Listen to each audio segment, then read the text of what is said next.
Windows 11, now with spyware, DJI, and Kaspersky. It's news to me.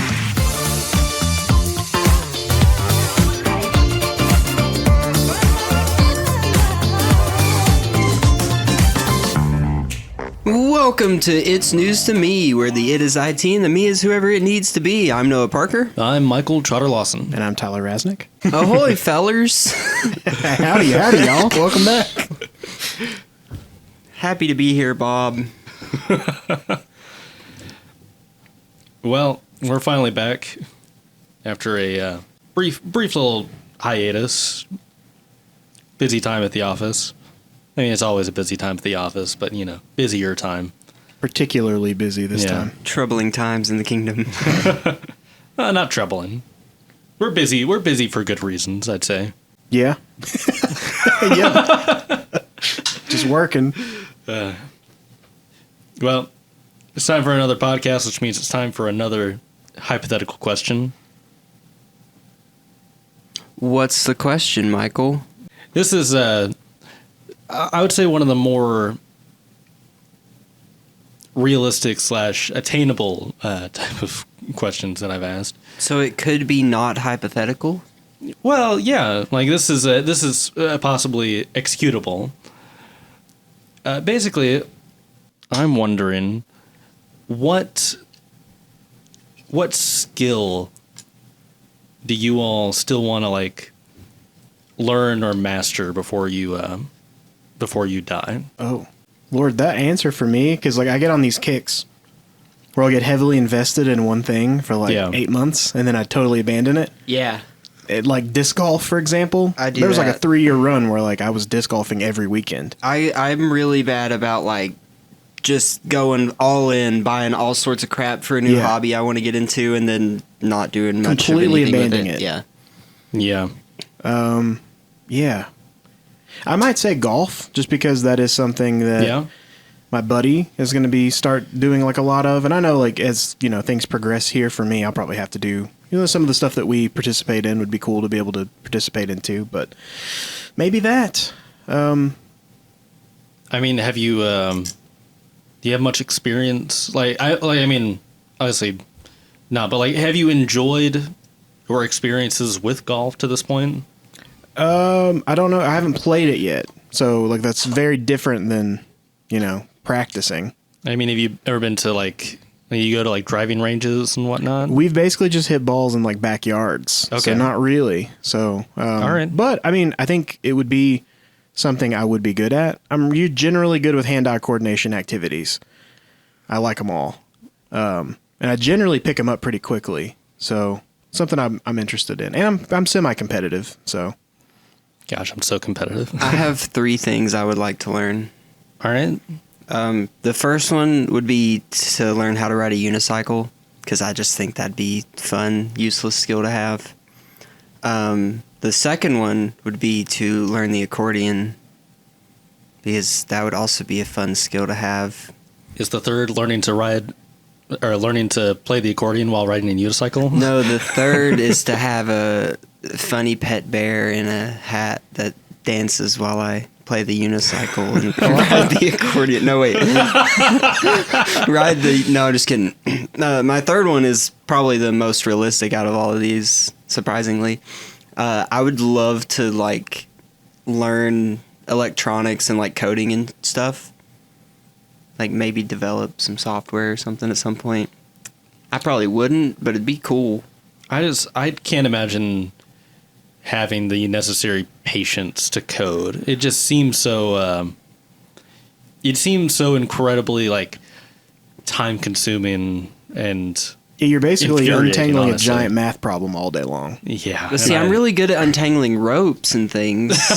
And jewelry, if jewelry gets tangled up, I can untangle it no problem. So I mean, I feel like I just gotta That's transferable. Trick my brain. Yeah. Transferable skills. I desperately... There's a couple of things. I really... you talk about, really throwing yourself into, a hobby for, a few months or so. I went to school to learn how to play trombone. And I haven't picked up my instrument since I graduated. So that's definitely, I would love to, really just take the time and get back into that, really get back to where I was and get better than where I was. Because, I think I've retained enough of the knowledge about how to practice correctly and, what you need to do and like the necessary excerpts and solos and things like that. Like I have all the tools. I just haven't invested the time. You just got to apply it. Yeah. The other thing is I really, and this is something that I have been kind of working on for a while, I could definitely put in more time. I want to become like truly like multilingual. I love languages, and I've been trying to brush up on my French for months. I took French in high school and college, and I'm, getting there, but good Lord, is it hard. And I really want to learn German at some point. That'd be cool. Yeah. Do it. I'm trying. One of my answers I might change to, I've always wanted to learn how to play banjo, but I know how to play guitar, so that's transferable. I could probably learn how to play banjo pretty quickly. Banjo's a lot more about finger picking. Which I can do all day long. Cool. But... Oh, there you go. Do you have a banjo? No. Logan has, vetoed my every attempt to get a banjo. Do you want to borrow mine? Do you have a banjo? Yeah. I think it needs new strings, but... I'll just play it here. I'll bring it. I'll bring it if you want to play it. Yeah, every time I bring it up, I'm she's not like... going to be the one to buy strings for it, though, because I don't have any interest in playing it. You can still play it with rusty old strings. Yeah, but I think it's missing one. Is it? Yeah. I can string a banjo. String broke. You can string a guitar, you can string a banjo, right? Yeah. The weird thing about stringing a banjo, though, is the... is it the... Bridge? The bridge is just held on with tension. Yeah. It's not, attached. Yeah, there's a lot of older acoustic guitars similar that basically have, a metal piece that goes on the backside. But yeah, maybe banjo or even piano. I've always wanted to learn how to play piano. God, I hate piano. Because, it's very similar, if you know guitar and, music theory as it pertains to, chord progressions and key. It seems like it would make sense to me once I got the actual, I feel like anyone who wants to get into music, if you're listening to this and you are young and for some reason you're listening to this podcast and you want to get into music, start with the piano. Yeah. So I feel like it covers the most. It sets you up for the most success. I feel like if you know piano, you can figure out other things fairly easily. Yeah, but my God, I feel like you really need a good piano teacher. Yeah. Because I had to take class piano because again I have a useless degree in music, but I had to take class piano, which means that you're learning piano in a classroom setting with 25 other people, and that's no way to learn how to play piano. Do you have a piano in front of you? You sit? Is your desk a piano? Yeah. Well, that's kind of cool. Yeah, you have I said 25. There are 4 rows of 3 pianos side by side. I mean, they're all electric. Yeah. Wiggy, wiggy, wiggy. Keyboards. and you just sit there and she kind of teaches you some of the necessary fingerings and whatnot, and she shows you how to learn how to apply different fingerings to different sets of music. But at some point it just becomes she gives excerpts and small pieces of music that you just have to learn, and you just go and you learn them on your own. Yeah. And then you come back in and you play it for a grade. Yeah. And that's just, I have so many vivid memories of sitting in a practice room at ETSU, just going over and over and over again with these stupid bits of music when I really, I'm a trombone player. I want to be there practicing my trombone, but I have to sit here practicing this stupid piano. I think that's the biggest thing is getting into music is fantastic. You have to have a passion for music to be into music. You know? I think like what you said with the piano, one thing that I've learned, and I just play guitar, so I don't know jack about really anything compared to like someone who actually is a musician. But with guitar, like it's really easy to get into this habit where you just learn like parts of songs that you like or riffs or whatever, and you don't ever learn why, because you got to learn the why to really understand anything about it. And I think that's what most people don't learn in any instrument. It doesn't have to be guitar, but you just you learn how to do things. Yeah. But Being someone who's played music a lot and has pseudo learned a bunch of different instruments, like the ones I learned in school where we actually learned all the theory stuff and how to read the music and whatnot, like those are the ones that stuck with me. But any that I've tried to learn on my own and just learn songs with them, right, it's just like a completely different experience. Right. It's like you learn the song, you don't learn the instrument. right, yeah. You can learn a song from front to back and still not know why that song is the way it is, and why this chord comes before this chord or whatever. Yeah, I would feel like maybe music in general is what I would say.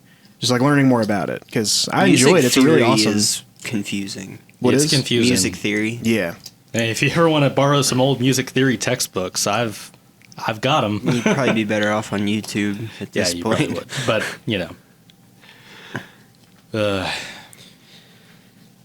man, one of these days. I would also like to learn like music production. Like I just feel like it's a hobby for me. I enjoy like finger picking songs and then just basically like playing in like a key. Just random stuff, just noodling basically, but it'd be really cool to like actually put together, compose stuff would be awesome. Yeah, music composition was something that I was never very good at. And it would be something that I would like to be better at, but that's one of those things that is just so entrenched in like music theory and whatnot that I'm just not sure I have the patience for it. That's one thing where learning or being able to play the piano is exceptionally helpful, because that's one of the easier instruments to be able to like test out all your parts. Right. Yeah. Like, obviously stuff that you're writing for like a trumpet or a violin or a brass section, it's not going to sound like the same on a piano, but you can play it on a piano. You can play the notes on a piano and it'll, Yeah, you can piece everything together. Yeah. To see how it's going to fit musically. I did enjoy arranging music. I did a few arrangement things during college that was pretty rewarding, but that's really just, taking a piece of music that already exists and just throwing the different pre-existing parts to different instruments and whatnot. Yeah. But, I just kind of miss playing the tuba. Yeah, tuba's hard to get back to when... Hard to financially justify buying a $6,000 How much is a tuba? $6,000? Well, I mean, it depends. You can get them cheaper. I mean, that's not as much as I thought, though. Just because, like, really high-end instruments can be, 10, 20. Yeah, I mean, that's the thing. Really high-end tubas do cost that much. Yeah. But,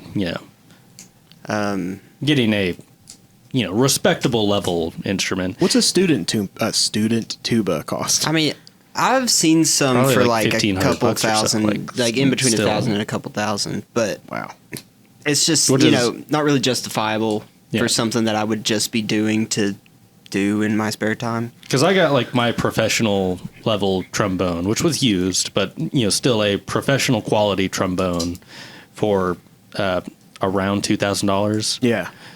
So and like a marching tuba, aka sousaphone, they're like $10,000, like $7,000 to $10,000. So like when you're in like a high school band, they just provide. Yes. Okay. Yeah, so yeah, they don't ask you. I mean, that's the way it is for a lot of their instruments, but especially the bigger ones. I see. And the ones that have different marching variations, 9 times out of 10 people don't own their own. Like the French horn, for example, has a mellophone is the marching version. Right. But you don't really need to own a marching band instrument, Yeah. It makes the most sense for a band to own those and give them to the players. Which is the big reason that I never did DCI. Are you at all familiar with? I don't think so. Drum Corps International. No. It's a. It's like a professional marching band, essentially. But yeah, it's really cool. Watching the shows and stuff is incredible. I really want to. Yeah, they still do that at the theaters? I don't know. I'd love to get back and see those again. But anyway, for one, you have to be like young. Like I think it's 21 and under. Yeah, I think. So it's too late for us now. And you have to provide your own instrument, but your own instrument under like very, very strict restrictions. And I think actually most of the time you have to buy the instrument that they like explicitly. Well, because they want everything to look buy. the same, right? They want everyone to have like the exact same instrument, so they can tell you under certain circumstances to like push your tuning slide out this much, and all this different stuff. So everything is super highly controlled. But because of that, it is very, very expensive. You get paid though, right? You said professional. So you pay. So what is the benefit? Well, you get to travel to a lot of places, and I don't know if you've ever met many band kids, but they're really into it sometimes. And it's more about the experience than anything. Because the shows are absolutely incredible. Yeah, but I would assume that these shows, they're making money from the shows. The organizations are. So that's the thing. Like, it would be like if the NFL existed and they were like, "You just gotta have a passion. You gotta pay us."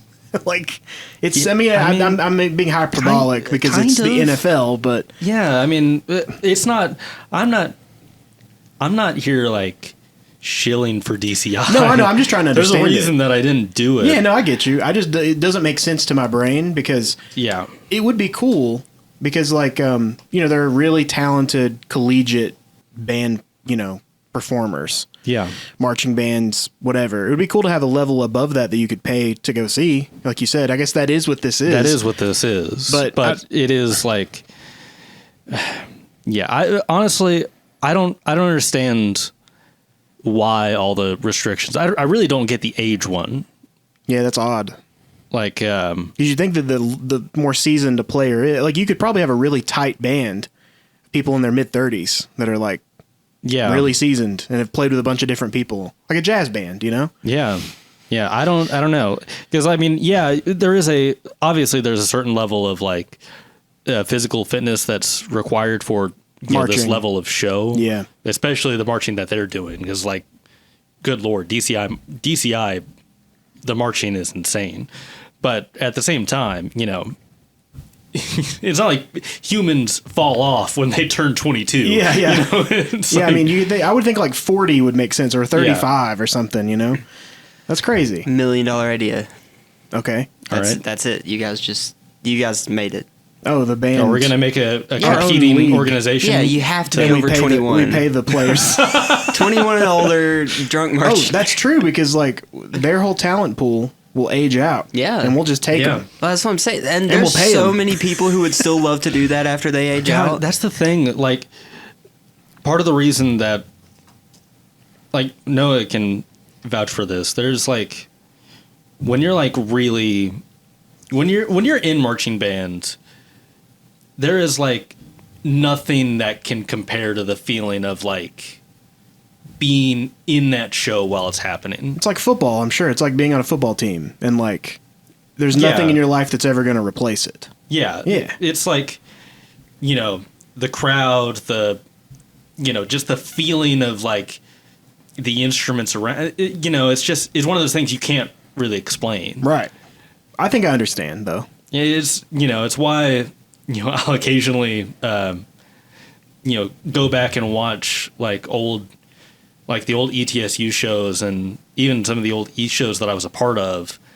And, I'll feel like really emotional watching this stuff because, it's something I'm never going to get back. But what if I told you? And now I can't imagine that there's a lot of people, the people that would go watch a show like this are probably former band people. A lot of them, yeah. I guess that's the problem. Would be like booking shows, touring. The problem that you'd run into, I think, unless you could figure out a way to actually pay people, would be, no one's gonna have the time to commit to this.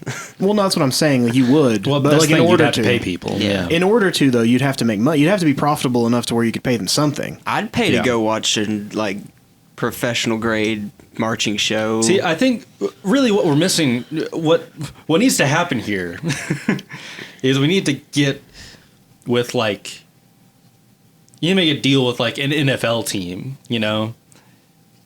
You need to convince the NFL that they need to bring back marching bands at halftime. I think that ship has sailed. Yeah, there's no hope for that. There's too much ad money. I got to be honest. I don't think shows. They don't televise. There's the same amount of ad money in college. They don't televise the halftime show. They don't, but it's tradition. That's never really been. There were bands in the NFL, and then they went away. I think it would be hard to bring it back. I don't know if they do anymore, but the Commanders used to have relatively recently had a band. Yeah, there were actually a lot of the original NFL pre-AFL merger teams had bands, just like a lot of them still have drum lines. They do, yeah, but it's a lot easier to have a drum line. Though. And I think that your average consumer that's going to an NFL game probably doesn't care. It's the same thing with college, but it's part of the experience to go to a college game. So I think people, they sort of they buy into that no matter if they like it or not. It's just part of the whole thing. Yeah. I don't know. We'll workshop it. Yeah, we're onto something here. We'll have a Burk branded band, the Burk band competition. I mean they already have band competitions. We could sponsor one. True. This episode of It's News to Me is brought to you by Burk IT. Are you sure it's not Burk It? I'm pretty confident that it's not Burk It. I.T. Yep, I.T. Okay. Burk IT is an IT managed services provider that wants to build mutually beneficial partnerships with our clients. Now, why on earth would they want to do that? Well, because unlike many of our competitors, Burk isn't looking for customers to bill when things go wrong. We have built our company so that we succeed when our clients succeed. That sounds like a pretty good deal. Almost too good to be true. It is almost too good to be true, but not quite. For businesses in East Tennessee, Southwest Virginia, or the surrounding area, we provide security-centric IT solutions with our highly qualified team of engineers. It's a highly specific area, isn't it? Well, yeah, that's why it's not too good to be true, because obviously not everyone gets the great opportunity to work with Burk IT. Just good enough to be true. Building trusted relationships by providing practical, secure IT results. That's the Burk IT way. All right. Well, let's talk about Copilot. And more specifically, recall. It's interesting because to your point, Tyler, it was your idea to call it, Windows 11 now with spyware. I mean, how is that not what this is? I suppose we should explain what exactly this is for anyone who's not familiar with it. Basically, recall, which is a new feature included in these new Copilot Plus Windows 11 PCs.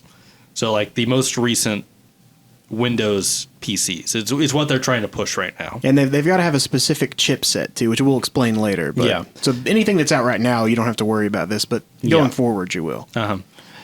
So basically, it takes periodic screenshots of everything you're doing, and it's building a database of all the stuff you're doing on your PC.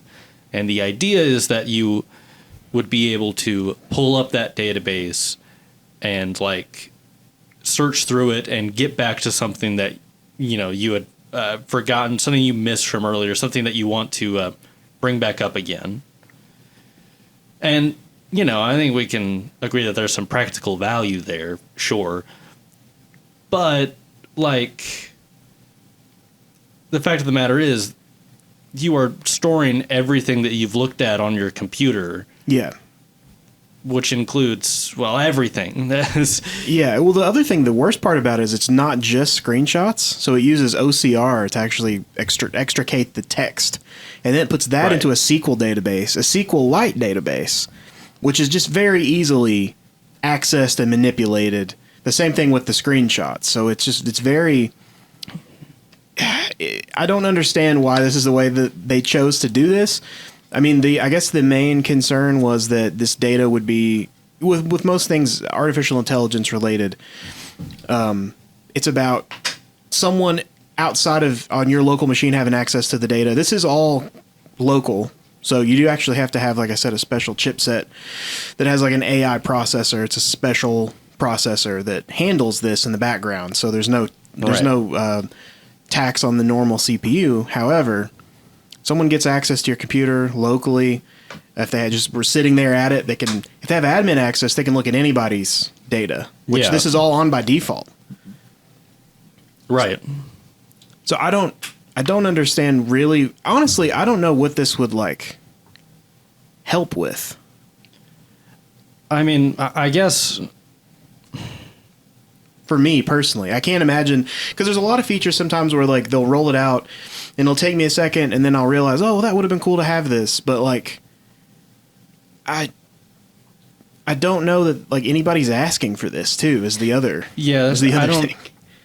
I can see some level of value here in the sense of like, you know, if you totally remove the security concerns from it, which you can't and we shouldn't. Yeah. But for the sake of the argument, being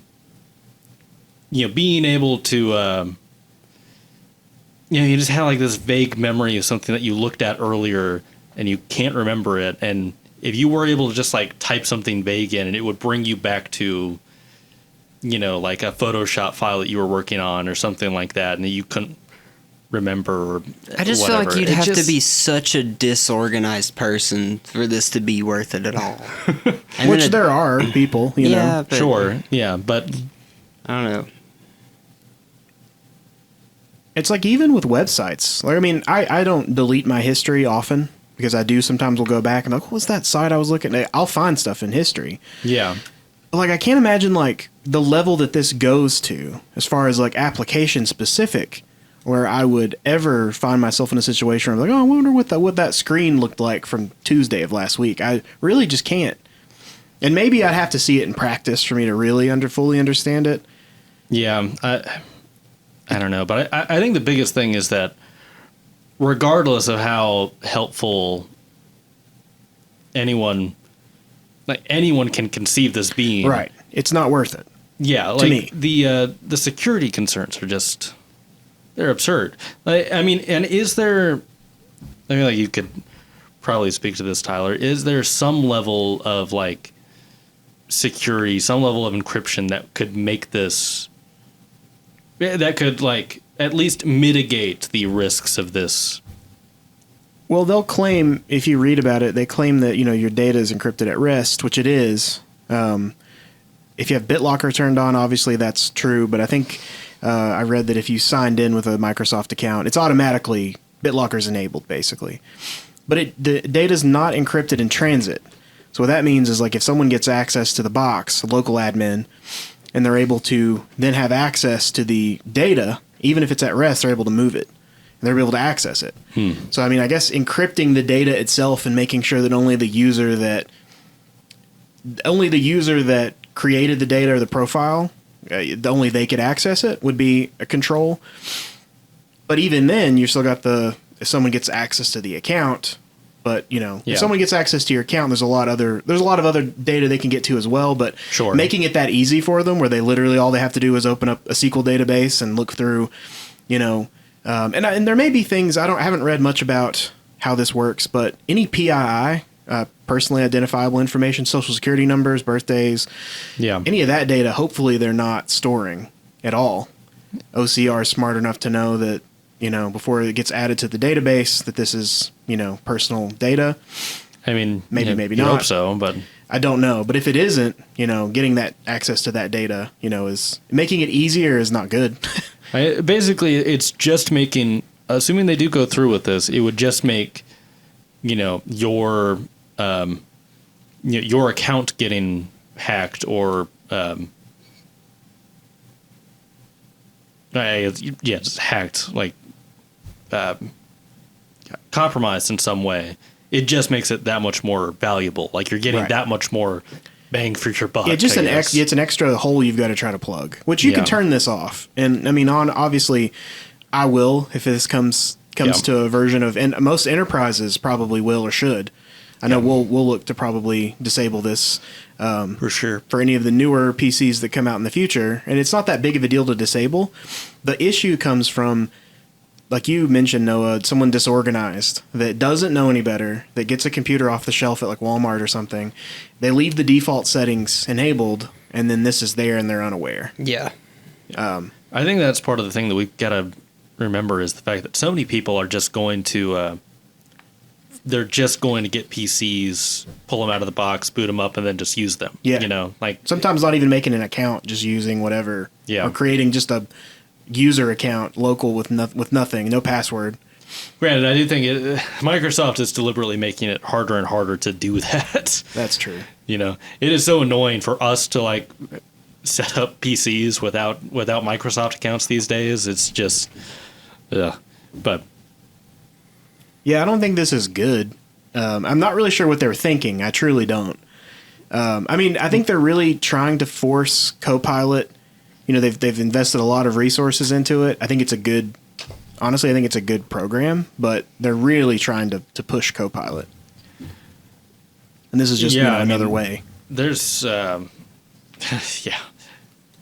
mean, Copilot, there's a reason that, these new PCs are called like the Windows Copilot Plus PCs, like I feel like even the Windows 11 aspect of it is kind of secondary at this point. Right.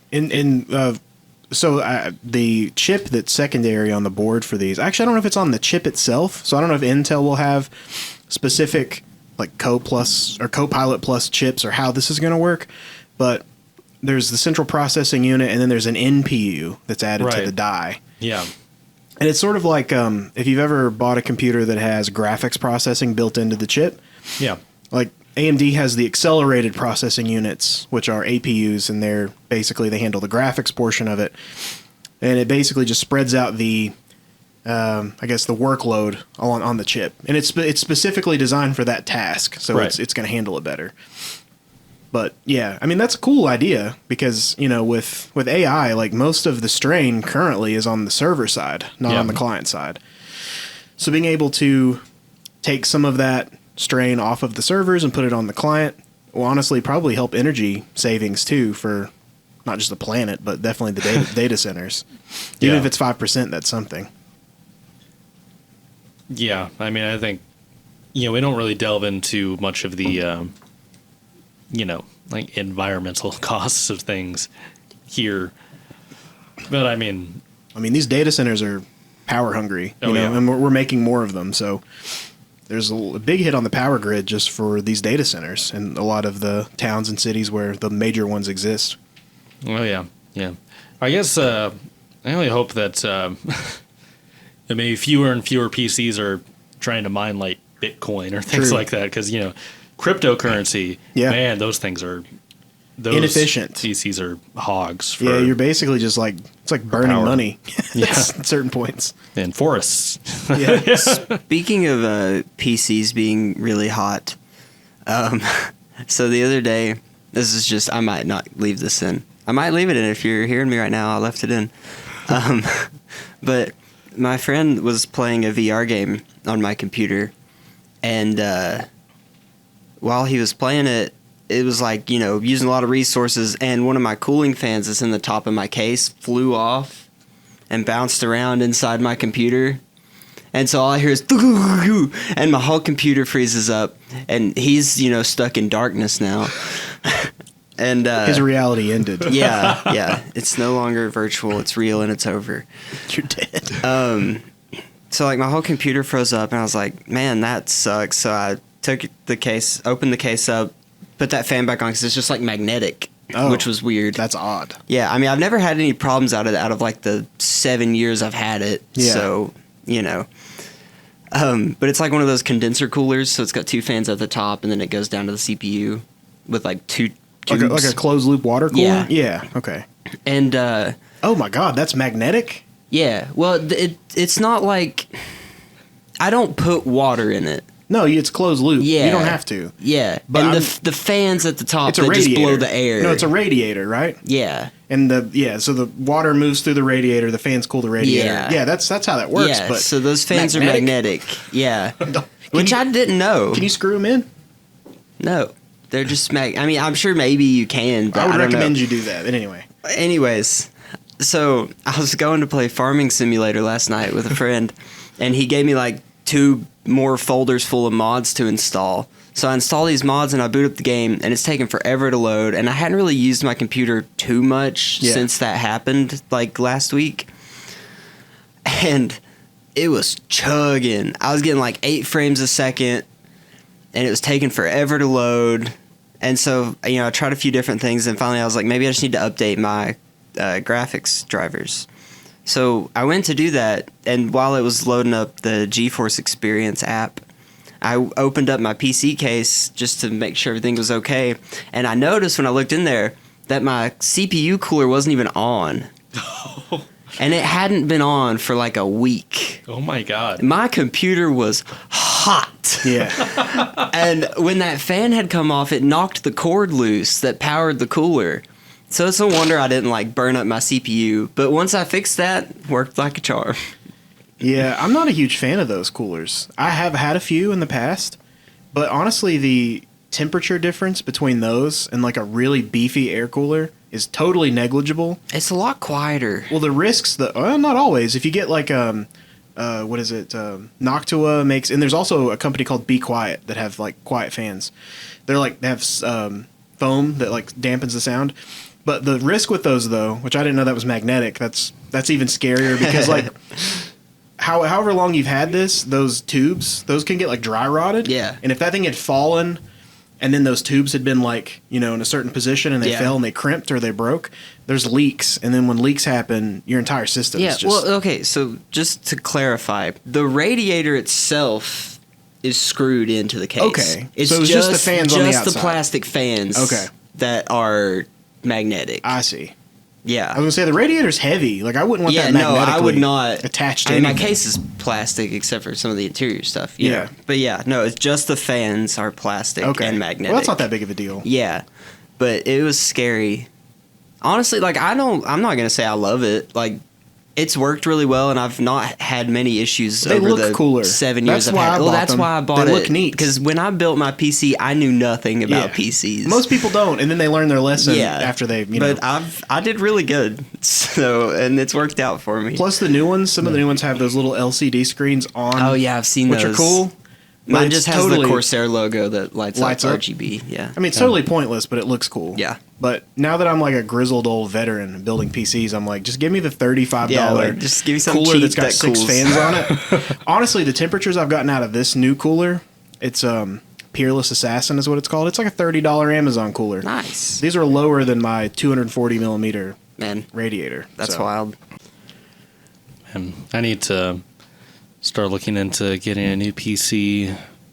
It's always I feel the same way. Like you build it and then you maybe get to play 2 games that you really wanted on it, and then it's time to like upgrade because it takes so long for games to come out. I've had mine for a long time at this point, but I'm also not much of a stickler for like really high end graphics Me and neither. whatnot. Yeah. The biggest thing that concerns me is not that there's like something coming out that I'm not going to be able to run or something like that.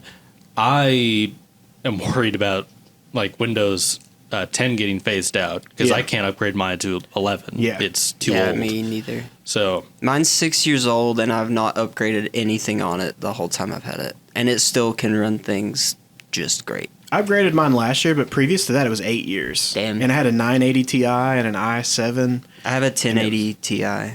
Yeah, it's the 1080 and the 980. Those are like GOAT graphics cards. It's a beefcake, I'll tell you. Especially if you're just doing 1080p. Anyway, Sorry to derail. I just no, I that's think all we nerd were stuff. We're good. Yeah. So let's talk bands. we just talked bands. You got your sound effect? Fantastic. Incredible. All right. Noah, this is your baby. You want to talk a little bit about DJI getting banned in the United States? I don't really know much about it. There's a reason this podcast is called It's News to Me, and I'm the one that says it's news to me, because 9 times out of 10, I don't know the news. And this is how I keep myself informed. But essentially, from what I understand, there is a bill that's sitting out there somewhere that will potentially ban the future... what's the word I'm looking for? Sales. Yeah, the future sales of any DJI drones, but also potentially cause them to not... The ones that already exist cannot be used anymore. Retroactively bricking them. Retroactively bricking them could happen. Yeah. I'm well-spoken. I'm on top of it. Which, the reason Michael says this is my baby is because I have a DJI drone, and I'm the one that told him about this happening. And honestly, I just, I don't know a lot about it, but it's weird. I feel like I've covered my bases. All right. Let's move on. Moving on. No, Well, I mean, the implications for this, though, so Caleb and I who work here have Bamboo Labs printers. I think there's very similar. There's a lot of similarities between what I've read about this and Bamboo Labs 3D printers. They're really well made 3D printers, probably the best on the market. They've got robust feature set. It's not really like a lot of the Chinese companies or industries you hear about. There's a lot of intellectual property theft. That's not the case. It sounds like with DJI or Bamboo Labs. They've actually developed a really awesome product. Yeah. The problem comes with how data is accessed and where the data goes. So, for Bamboo Labs, it doesn't have to be this way. You can still print locally, but for convenience, you can print from the slicer, and all that files, those go out to their servers in China, and then they come back. So all that data leaves the country, goes to their servers, comes back. I could see a scenario where if this passed, that could potentially, 3D printers aren't as big of a security concern. Well, I wouldn't even say that. It's just drones are kind of more in the zeitgeist, I guess, with, politicians. A lot of times they're only going to focus on things that have been brought to their attention, and drones are a sort of they've reached more of a mainstream, I guess, level. Drones are big scary. Yeah, and you see drone shows and people know about drones. They've heard about them. 3D printers are getting there, but anyway, I think that's sort of the case here. I understand the reasoning behind it, but I feel like there's a different way to do it. Yeah. Because I don't think all companies in China are bad. Yeah. Well, it's an interesting thing because it's in a way I feel unique because there's such a disparity between American and foreign drone companies. Yeah. Because American drones are way overpriced and way more expensive. I remember hearing a lot about how, Ukraine is struggling in a lot of ways because they really need small drones. That's one of the things that they're kind of begging the U.S. for. But our drones are garbage. Yeah. Yeah. They're really expensive and they suck, especially compared to, DJI and, these other foreign drone companies. And I think there's a lot to be said for, Noah, you have that DJI drone, and it's really nice for how expensive it is, right? I mean, that's got... Well, it was $800 when I got it. So, I hope it's nice. Well, that's pretty... But if you compare it to, it's also $2,700. Yeah. It's like a 3D printer, too. From what I know, and again, we've established that's not the most in the world, my knowledge. But DJI is one of the biggest drone brands for, just creators, your average Joe, I would say. Because, they're good and they're affordable. Yeah. Yeah. Well, your drone is real nice. It's got like a 4K camera and whatnot. Like that was probably the first 4K camera you owned, right? Yeah, certainly. Which, and I mean, at this point, that drone, that wild. drone's like probably 4 or 5 years old. And I mean, it still holds up. That being said, I've hardly used it in the grand scheme of things because you know how when you buy a new product and you take good care of it for a while and then eventually you get to a point where it's just like, and you like chuck your phone across the room to the couch or something. I have yet to reach that stage with my drone. I'm still terrified of breaking it. So it's been well taken care of, except for that one time I crashed it into the wall of a church. Yeah, good times. Broke like 3 of the propellers. It like crumpled up in on itself. It was We're all scary. replaceable, so Yeah. you know, it was okay. Well, the worst part about that was that the footage sucked. Yeah, that was the worst part about that. I didn't realize. So you can record from the drone straight to your phone, but if you do that, it only does 720. Oh yeah. Yeah, And I didn't have a memory card. It was really, really disappointing because we were trying to use that to record part of a school project, and we were fortunate that everything that we were planning to shoot with the drone was really just like gravy. You know, it would have just been like extra cool versions of shots that we were already taking on cameras. Right. But man, it really could have breathed a lot of life into that project. We should redo that. Yeah, But feel like we it with could- an actual setting, not a gymnasium. Yeah, There's I feel like we've there's learned a lot. We could Yeah. we could really up the ante. There's a lightsaber duel. Oh, okay. Yeah. That's cool. Yeah. I think it's interesting you were talking about like the U.S. not having great drones. Yeah. Because I was thinking about why you were talking about that with 3D printers, which Noah and I know about too. Like there aren't really any like good American 3D printers that I know of at all. I don't know of any American 3D printer brands. None of like the conventional ones that you see people buy are American. I mean, like Ender's not American, No. or Creality, I guess. Anycubic's not, Bamboo's not, Prusa's not.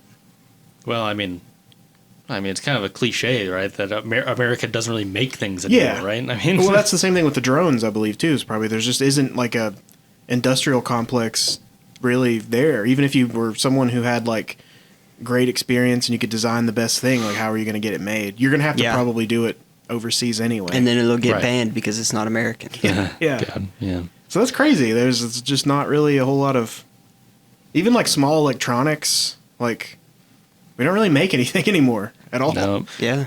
no. Well, the one thing that America is pretty decent at is making and writing software. I'd say anyway. Probably because you don't need any manufacturing capabilities to do that. Yeah, you can do that from your basement. Yeah. Where we all live because no one can afford a house. But DJI is not the only band we're talking about today. Yeah, 'Cause, we were also talking about DCI and high school marching band True. and college marching band and beyond. Kaspersky is being outlawed in the United States. Oh, would you say they're being banned? Is that really a... Yeah, he said it. So, Tyler, what's your thoughts on Kaspersky? It's, I don't really care because this kind of antivirus, no one should be running anyway. Really? No, Did you say Noah should be running it? no one? Oh, Not Noah. good to know. Thank you. No one. Nobody should be running this because it's signature-based antiviruses just don't work. It's just like basically one piece of a protection platform. You don't have the rest of it. What do you mean by signature based? So essentially, like Kaspersky, McAfee, trying to think of the other ones. The Norton. Yeah, Norton. Those like sort of consumer. The computers when your grandmother went and bought one that were like the programs that were preloaded onto it. Those antiviruses. Yeah. And even in the enterprise setting, probably prior to 2014, 15. All an antivirus really did was it looked at signatures of pieces of software. So before you installed it, it looked at the signature of that software and the hash. And it looked to see if that matched any known programs that were either potentially unwanted, Trojans, malware, whatever list they build. And that gets updated, most of the time signatures or definitions get updated, once an hour, once every 30 minutes. But you're only as good as that list.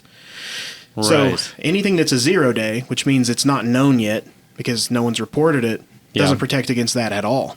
So you're still open. There's still threats that you can't really deal with that kind of antivirus. Also, you're at the mercy of whatever list, whatever company that manages this. You're at the mercy of whatever their knowledge is. Right. And some are better than others, or were tested better than others. But the main reason, I guess, that Kaspersky is a problem or could be an issue is, one, again, you shouldn't be running that anyway. But two, the company has, ties to Russia, and that's where a lot of the attacks are happening anyway, currently. Right, yeah. And once you install an antivirus on your computer, it gets certain system-level permissions. Right. And it could be a backdoor into many different things. You're basically opening up your system, and you have to trust that entity, that application, that vendor, and we obviously as a country don't anymore. So even if this was like a modern AV, the fact that you basically have to open it up and trust the vendor, I'm for the ban of this as well. I mean, I think that makes good sense. How do these services, software, how do they compare to like Defender? Is it like the... So Windows Defenders is actually, that's the other thing. Like, so the advent of Windows Defender, I guess when 2008, Windows 7 is when Windows Defender really was pushed at all. And then there's a paid version of Windows Defender that actually has like some EDR functionality, which is the endpoint detect response, which is, what we recommend and what we sell here at Burk. I mean, not specifically not Defender, but the XDR, MDR platforms. Yeah. We have Sentinel-1 is what we provide for all of our clients, and Sentinel-1's basically top of most lists. But Defender itself's not inherently bad. It's basically, with the advent of that, it made a lot of these other smaller AVs obsolete because it did just as good a job and it was free. Whereas people were, $70 a year, whatever the subscription terms were for those old school antiviruses. But yeah, in Defender's very similar. There's definition updates that get pushed out with Windows updates, and sometimes those may come out daily, just as needed. Basically, if Microsoft needs to push something, they will. But yeah, it's I would say it's on par. I mean, if you get the 365 bundle that has the actual MDR piece, it's a really good solution. Okay. It's not the best solution, but it's a good solution. What's the solution for just like your average at-home PC user? Defender would be what I would suggest, yeah. I would even recommend paying for it if you can afford it. If you already have like a personal Office license or subscription, just adding that to it, it's actually not too bad.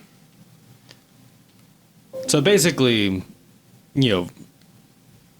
for anyone who is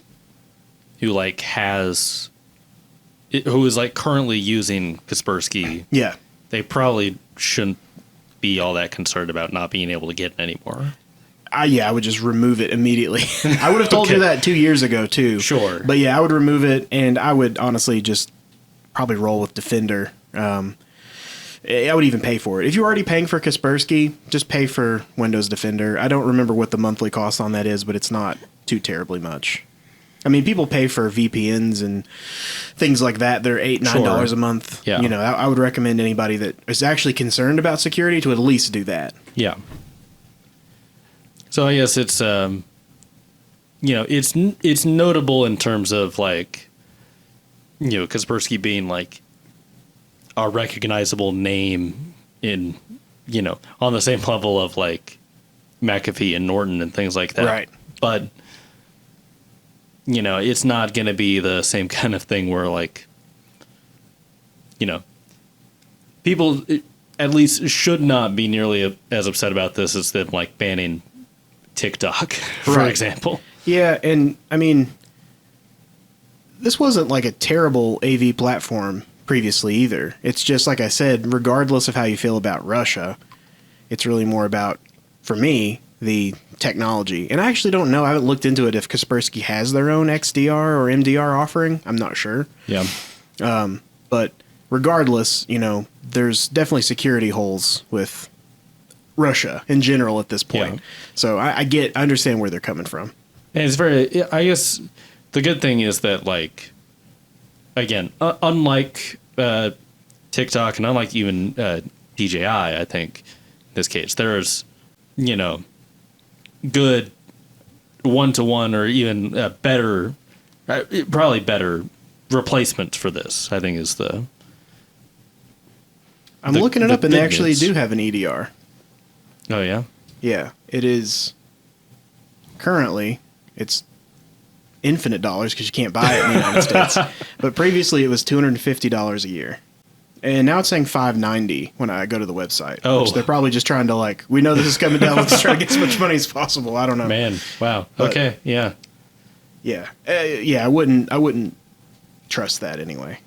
And that's just EDR. That's not XDR. So Sentinel-1, what we sell is XDR, which It's is better. So it's better and cheaper. Yeah, it actually has a SOC, a Security Operations Center, monitoring it 24/7. So the MDR basically is just that it'll do some things automated on its own to try to prevent intrusion or prevent something from actually happening.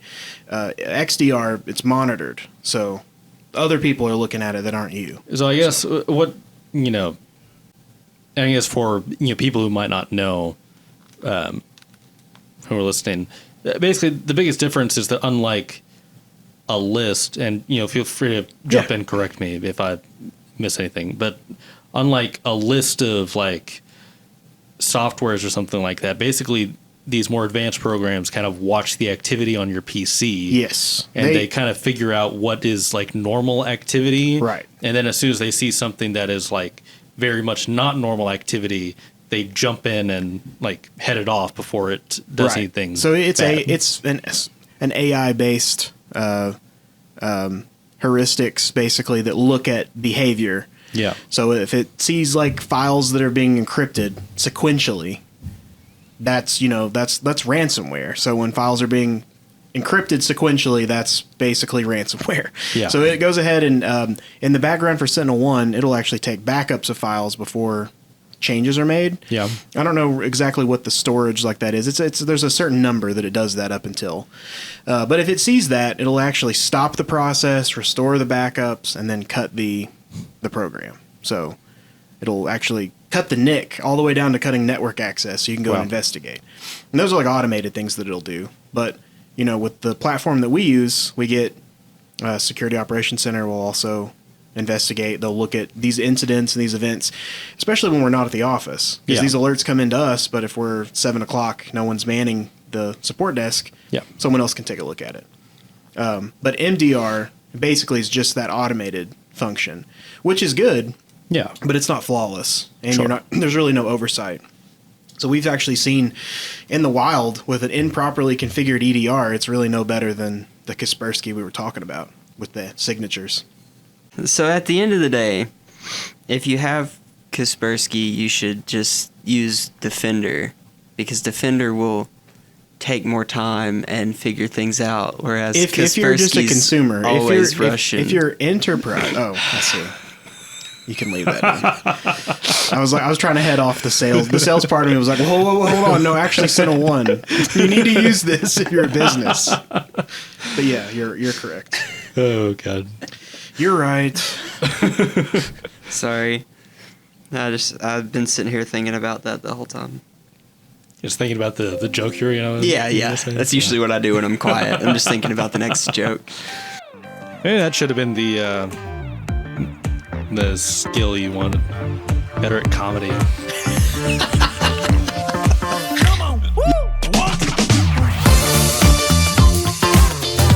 Thank you for listening to It's News to Me.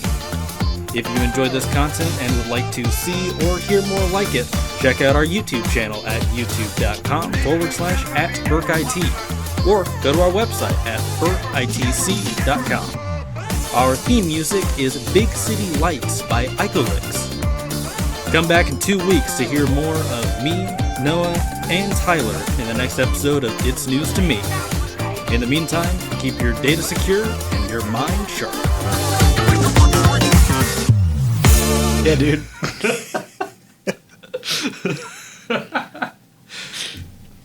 I'm the best at comedy. I'm joking, of course. You're like the funniest Noah I know. I think I'm just the funniest in general. Everyone knows that you think that, Noah. Yeah. And you can't take that away from me. No matter how much you try to break me down. I think I'm hilarious. All right. And I'll come up with something really funny to roast you in the end segment. It'll be like me coming in with like applause. And then some cool music. You ugly. That's it. You got it. That's it. Huh? I did it. That's really what you're going with. Yep.